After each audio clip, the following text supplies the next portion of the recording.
আমি তোমাদের একটা ঘটনা বলবো যা শুরু হয়েছিল এক অদ্ভুত জানালা দৃশ্য দিয়ে। আমি তপন পাশের কোয়ার্টারে রান্নাঘরে দাঁড়িয়ে থাকা এক বৌদিকে প্রথম দেখেই মনে হয়েছিল এই দৃষ্টি সরানো অসম্ভব। তারপর একদিন হঠাৎই তিনি আমাকে ডাকলেন নিজের ফ্ল্যাটে। সেদিন থেকে আমাদের মাঝে শুরু হলো এক নীরব অদৃশ্য আলাপ যা ধীরে ধীরে টেনে নিল আমাকে এক গোপন জগতে। একদিন দুপুরে বাড়িতে কেউ ছিল না। হঠাৎ বৌদির ফোন, তুমি একটু আসবে। তার কণ্ঠে ছিল অদ্ভুত কোমলতান, যেন কিছু বলতে চান কিন্তু মুখে বলছেন না। আমি পৌঁছাতেই বুঝলাম আজ বৌদি ধীরে ধীরে আমার খুব কাছে আসছেন। বন্ধুরা, তারপর কি হয়েছিল সেটা গল্পেই বলছি। তবে একটা অনুরোধ, আমার চ্যানেলটা সাবস্ক্রাইব করে পাশে থেকো যাতে আমি তোমাদের আরও এমন ধরনের গল্প উপহার দিতে পারি। চলো শুরু করি। তপনের বয়স 24।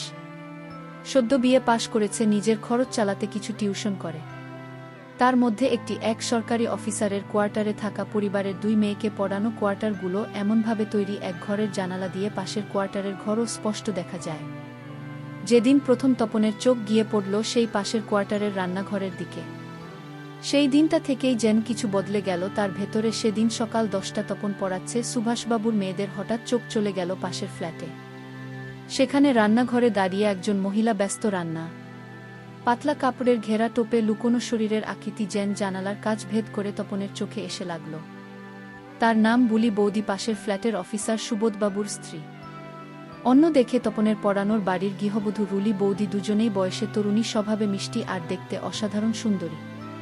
তপনের চোখ প্রথমে সরে আসতে চাইছিল, কিন্তু মনের ভেতর এক অদ্ভুত কৌতূহল তাকে আটকে রাখল। বলি বৌদির কাজের ভঙ্গি, কখনো হালকা ঝুঁকে কিছু নেওয়া, কখনো জানালার দিকে তাকানো, এসবই যেন তপনের বুকের ভেতর এক অদ্ভুত স্রোত বইয়ে দিল।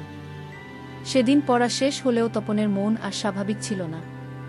ঘটনাটা যেন শুধু চোখের দেখা নয়, এক ধরনের অজানা টান যা তাকে বুঝিয়ে দিল জানালার ওপারে হয়তো আরও কিছু গল্প লুকিয়ে আছে। সেদিন পড়া শেষে যখন তপন বেরোচ্ছিল, পিছন থেকে মৃদু এক ডাক এলো, শোনো, একটু এসো তো। তপন ঘুরে তাকাতেই দেখল ডাক এসেছে পাশের ফ্ল্যাট থেকে। বুলি বৌদি দাঁড়িয়ে, চোখে এক অদ্ভুত হাসি, যেন কিছু বলতে চাইছেন কিন্তু সরাসরি বলছেন না। তপন এক মুহূর্ত ইতস্তত করল, কিন্তু পায়ের অদৃশ্য টান তাকে ওদিকেই নিয়ে গেল। ফ্ল্যাটের ভেতরে পা দিতেই যেন অন্য এক জগতে প্রবেশ করল সে। ঘরের হাওয়ায় ভাসছে সদ্য রান্না হওয়া মশলার গন্ধ, আর তার সঙ্গে মিশে আছে এক ধরনের মিষ্টি সুগন্ধ যা সম্ভবত বৌদির থেকেই আসছে। বসো, আমি 1 মিনিটে আসছি বলে বৌদি ভিতরের দিকে চলে গেলেন। তপনের চোখ অনিচ্ছা সত্ত্বেও ঘরের সাজসজ্জা থেকে সরে গিয়ে দরজার ভাগ দিয়ে ভিতরে তাকিয়ে পড়ল। রান্নাঘরের আলো। বৌদি জল নিতে ঝুঁকেছেন, চুলে হালকা ভেজা ভাব, কপালের পাশে কয়েকটি চুল গাল ছুঁয়ে গেছে, হাত কাটা হালকা কাপড়ে তার অবরূপ যেন মাটির ভাঁজে ফুটে ওঠা মূর্তির মতো স্পষ্ট। তপনের বুকের ভেতর ধবধব শব্দ আরও বেড়ে গেল। মনে হচ্ছিল এই দৃশ্য চোখে নয়, সরাসরি হৃদয় গেঁথে যাচ্ছে। কিছুক্ষণ পর বুলি বৌদি ফিরে এলেন, হাতে চায়ের কাপ, চোখে এক অদ্ভুত দৃষ্টি, যেন মাপছেন তপনকে, যেন যাচাই করছেন এই তরুণকে নিজের মনের ভেতরে জায়গা দেওয়া যাবে কিনা।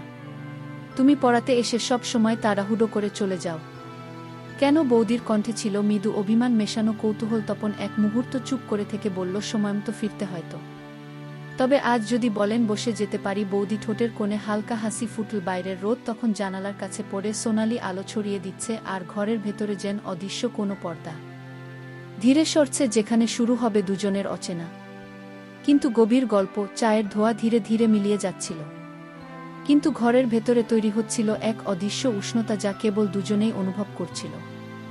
বলিবদি কপটা নামিয়ে তপনের দিকে তাকালেন, চোখে কেমন গভীর দৃষ্টি যা কথার থেকেও বেশি কিছু বলে দেয়। তুমি খুব চুপচাপ, বৌদি বললেন, তবে চোখ সব বলে দেয়া জানো। তপন হেসে ফেল, কিন্তু বুকের ভেতরের ঢেউ যেন সামলাতে পারল না। সব কথা মুখে বলার দরকার হয় না বোধহয়, সে উত্তর দিল। বৌদি আর কিছু বললেন না, শুধু ধীরে ধীরে জানালার দিকে হাঁটলেন। জানালা দিয়ে বাইরে রোদে ভাসছে গাছের পাতা, আর ভেতরে রোদ এসে পড়ছে তার কাঁধে। আলো আর ছায়ার খেলায় তার অবয়ব যেন আরও রহস্যময় হয়ে উঠল। হঠাৎ তিনি ফিরে তাকিয়ে বললেন, তুমি কি কখনো ভেবেছ কারো সঙ্গে কথা বলতে বলতে সময় থেমে যেতে পারে? তপন থমকে গেল। এই প্রশ্নটা শুধু কৌতূহল নয়, এর ভেতরে ছিল আমন্ত্রণ, ছিল অচেনা এক সীমানা পেরোনোর ইঙ্গিত। তপন ধীরে ধীরে জানালার পাশে গিয়ে দাঁড়াল। দুজনের মাঝে আর কোনো দূরত্ব রইল না, শুধু নীরবতা, যেখানে শ্বাসের শব্দও যেন স্পষ্ট শোনা যাচ্ছে। সেই মুহূর্তে তপনের মনে হচ্ছিল যদি হাত বাড়িয়ে দেয় তাহলেই নীরবতা ভেঙে যাবে। কিন্তু তার সঙ্গে বদলে যাবে সবকিছু। বুলি বৌদি সামান্য এগিয়ে এলেন, চোখে একরাশ মায়া, ঠোঁটে হালকা হাসি। আর সেই নীরব মুহূর্তেই তপন বুঝল সে অদৃশ্য সীমানার ঠিক প্রান্তে এসে দাঁড়িয়েছে। জানালার পাশে দাঁড়িয়ে দুজনের মধ্যে নীরবতা আরও গভীর হয়ে উঠছিল। বাইরে রোদে গাছের পাতা দুলছে, অথচ ঘরের ভেতরে সময় যেন স্থির হয়ে গেছে। তপনের বুকের ভেতর ধবধব শব্দ যেন কানে শোনা যাচ্ছিল। বুলি বৌদি মাথায় একটু কাত করে তপনের দিকে তাকালেন। সে দৃষ্টিতে ছিল না কোনো দ্বিধা, বরং একরাশ কোমল আমন্ত্রণ। তুমি সবসময় এত দূরে দাঁড়াও কেন? শব্দগুলো ধীর, কিন্তু তপনের ভেতর ঢেউ তুলল। তপন কিছু বলার আগেই বৌদি হালকা করে জানালার ফাঁকটা বন্ধ করে দিলেন। এবার ঘরের ভেতরের আলো নরম হয়ে এলো, আর বাইরে থেকে আসা শব্দ প্রায় মিলিয়ে গেল, যেন পুরো দুনিয়ায় এখন কেবল তারা দুজনেই আছে। তপন ধীরে ধীরে হাত বাড়াল। বুলি বৌদি একটুও সরে গেলেন না, বরং তার শ্বাসের গতি সামান্য দ্রুত হয়ে উঠল। জানো, কিছু মুহূর্ত আছে যা একবার চলে গেলে আর ফেরে না। বৌদির গলা কেঁপে উঠল, কিন্তু চোখে ছিল অদ্ভুত দৃঢ়তা। তপনের আঙুল ছুঁয়ে গেল তার হাতের পেছনের অংশ। এক মুহূর্তের জন্য বৌদি চোখ বুজে নিলেন, আর সেই ক্ষণিক স্পর্শেই যেন অদৃশ্য সীমানা ভেঙে গেল। হাওয়া গাঢ় হয়ে উঠল, শ্বাসের শব্দ আরও কাছে এলো, আর নীরবতার ভেতরে জন্ম নিল এমন এক বোঝাপড়া যার কথায় প্রকাশ করার দরকার নেই। সেই মুহূর্তে দুজনেই কোনো কথা বলল না, শুধু চোখের ভাষায় চলছিল এক অদৃশ্য আলাপ, যেখানে প্রতিটি দৃষ্টি, প্রতিটি শ্বাস ছিল যেন এক একটা অঘোষিত বাক্য। বুলি বৌদি ধীরে ধীরে হাত সরিয়ে নিয়ে টেবিলের উপর রাখা কাপটা ঘুরিয়ে দিলেন। তারপর মৃদু হাসলেন। সব কথা আজ বলার দরকার নেই, কিছু কথা সময়কে দিয়ে রাখতে হয়। তপন বুঝতে পারল এ শুধু আজকের মুহূর্ত নয়, এটা এক শুরু, যার ভেতরে লুকিয়ে আছে অনেক অনুচ্চারিত প্রতিশ্রুতি। ঘরের বাইরে হঠাৎ কারোর হাঁটার শব্দ ভেসে এলো। বুলি বৌদি দ্রুত সরে গিয়ে জানালাটা আবার অর্ধেক খুলে দিলেন, যেন কিছুই ঘটেনি। তার স্বাভাবিক ভঙ্গি দেখে মনে হচ্ছিল মুহূর্তখানেক আগের নীরব আবেগ যেন কেবল তপনের কল্পনা ছিল। কিন্তু তপন জানত এটা বাস্তব, এবং এ বাস্তবদের বোঝা সে একাই বহন করবে, যতদিন না ভাগ্যের খেলা তাদের এক সীমানায় এনে দাঁড় করায়। বিদায়ের আগে বৌদি শুধু একবার বললেন, আবার এসো। তবে সময় নিয়ে তপন কিছু বলল না, শুধু মাথা নেড়ে বেরিয়ে এলো। পথে হাঁটতে হাঁটতে মনে হচ্ছিল আজ থেকে তার প্রতিটি সকাল আর আগের মতো থাকবে না, কারণ এখন সে জানে পাশের ফ্ল্যাটের জানালার ওপারে শুধু দেয়াল নেই, আছে এক অজানা গল্প যা ধীরে ধীরে তাকে টেনে নেবে অদৃশ্য এক গোপন জগতে। পরবর্তী কয়েকদিন তপনের রুটিন বদলে গেল। পড়াতে যাওয়ার পথে আর ফেরার সময় সে অবচেতন চোখ তুলে তাকাতো জানালার দিকে, হয়তো বৌদি এক ঝলক দেখা দেবেন। কখনো রান্নাঘরে, কখনো বারান্দায় কাপড় মেলতে বুলি বৌদির উপস্থিতি যেন তপনের দিনের এক বিশেষ মুহূর্ত হয়ে দাঁড়াল। দুজনের দৃষ্টি মিললেই চোখে খেলত একরাশ দুষ্টু হাসি আর এক অদ্ভুত বোঝাপড়া, যেন কিছুই ঘটেনি, অথচ সব কিছু ঘটছে। একদিন দুপুরে পড়া শেষ করে বেরোতেই বুলি বৌদি জানালা থেকে মৃদু ইশারায় ডাকলেন। তপনের বুক ধক করে উঠল। ভেতরে ঢুকতেই বৌদি ফিসফিস করে বললেন, আজকেও নেই সুবোধ বাবু অফিসে, আর পাশের ফ্ল্যাটের রুলি বাজারে গেছে। তখন এক মুহূর্তের জন্য চারপাশ দেখে নিল। নিস্তব্ধ ঘরে পর্দা টানা আলো, নরম আর টেবিলে সাজানো 2 কাপ চা, সঙ্গে কিছু বিস্কুট। তুমি না এলে চা নষ্ট হয়ে যেত। বৌদির গলায় মৃদু হাসি। তপনও হাসল, কিন্তু তার ভিতরে চলছিল এক অদ্ভুত টানাপড়ন। দুজনে বসে চা খেল, মাঝে মাঝে হাত ছুঁয়ে গেল, কিন্তু কেউই সেই স্পর্শ সরাল না।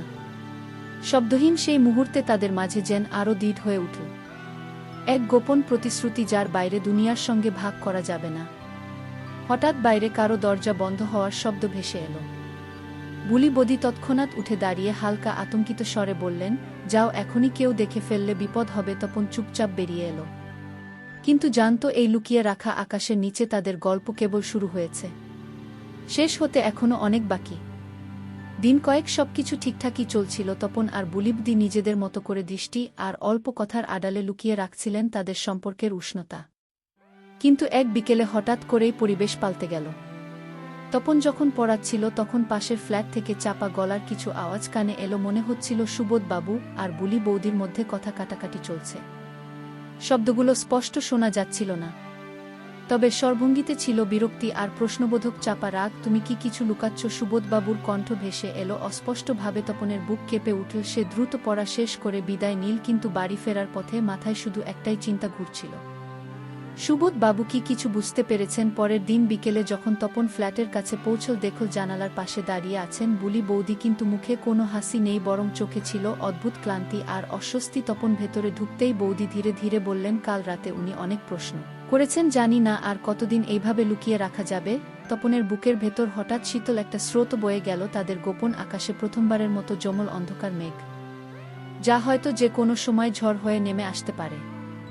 দুজনেই চুপচাপ বসে রইল। বাইরের রোদ ঝলমল করছিল, কিন্তু ভেতরের ঘরে নেমে এসেছিল ছায়া আর আশঙ্কার মিশ্র এক ঠান্ডা আবহাওয়া।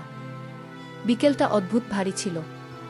তপন যখন ফ্ল্যাটে ঢুকল, বুলিবদি জানালার পাশে বসেছিলেন, চোখে সেই গভীর ক্লান্তি যা শুধু রাতের অনিদ্রা নয়, বরং মনের ভিতরে জমে থাকা ভয়ের ফল। আজ আর বসো না। বৌদি ফিসফিস করে বললেন, উনি আজকাল অনেক সন্দেহ করছে। আমি চাই না তোমার জন্য আমার সংসারে ঝড় উঠুক। তপনের বুক কেঁপে উঠল। কিন্তু আমরা তো কথা শেষ করার আগেই বৌদি থামিয়ে দিলেন। আমরা ভুল পথে হাঁটছি তপন, এ পথে যত এগোবো ততই কাদা বাড়বে।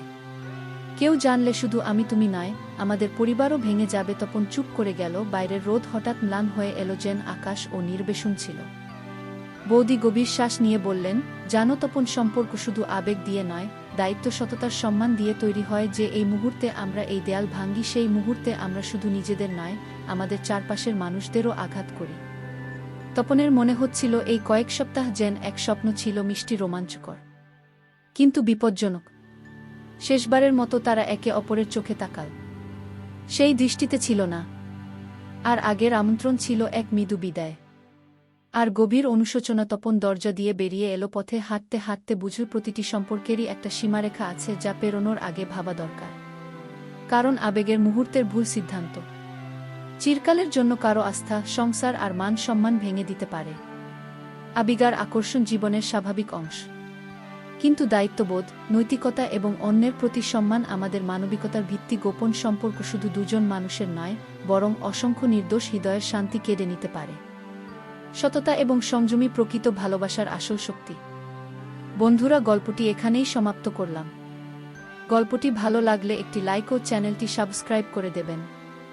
ভালো থাকবেন সবাই, দেখা হচ্ছে পরের ভিডিওতে।